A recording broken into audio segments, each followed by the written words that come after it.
आप देख रहे हैं इकरा उर्दू न्यूज़। 243 सीटों के लिए बिहार असेंबली चुनाव 2020 3 मरहलों पर होने जा रहा है। 28 अक्टूबर, 3 नवंबर, 7 नवंबर, 10 नवंबर को नतीजे सामने आ जाएंगे।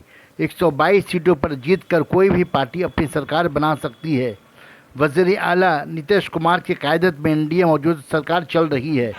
महागठबंधन आरजेडी के तेजस्वी यादव ने नीतीश कुमार के खिलाफ ताल ठोका है।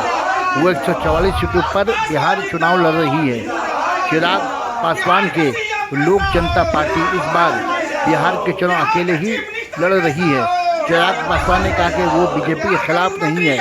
जनता दल यूनाइटेड नीतीश की पार्टी 122 सीटों पर, बीजेपी 128 सीटों पर बिहार चुनाव लड़ने का आज ऐलान किया है, जबकि कांग्रेस 70 सीटों पर, सीपीआई 6 और सीपीआईएम 4 सीटों पर चुनाव लड़ेगी।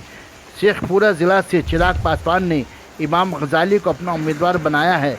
चिराग पासवान का कहना है कि वो इमाम गजाली पर भरोसा करके लोक जनशक्ति पार्टी का शेखपुरा से इंतखाब लड़ने के लिए खड़ा किया है।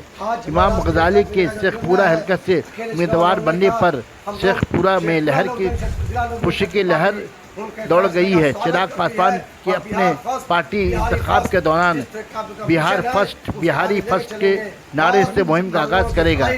कोलकाता से परवेज आलम की रिपोर्ट। चिराग पासवान जरूर होंगे बिहार के। और जिस तरह से नीतीश कुमार ने और खुले नीतीश कुमार जिस तरह से पूरे बिहार को लूटा है, 7 निश्चय यात्रा के तहत आप देखा होगा, हर जगह लूट खसोट का बाजार गर्म है। आज मेरा शेर आया है चिराग पासवान, आज इस शेर ने दहाड़ा है इस बिहार की धरती पे, और बिहार की धरती पर दहाड़ अच्छे को लोगों को हिला के रख दिया है।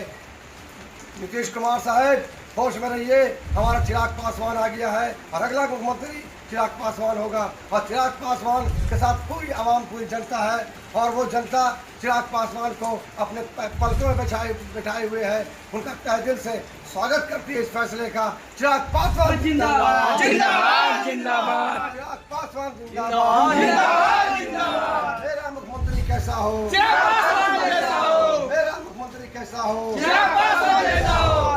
मेरा मुख्यमंत्री कैसा हो।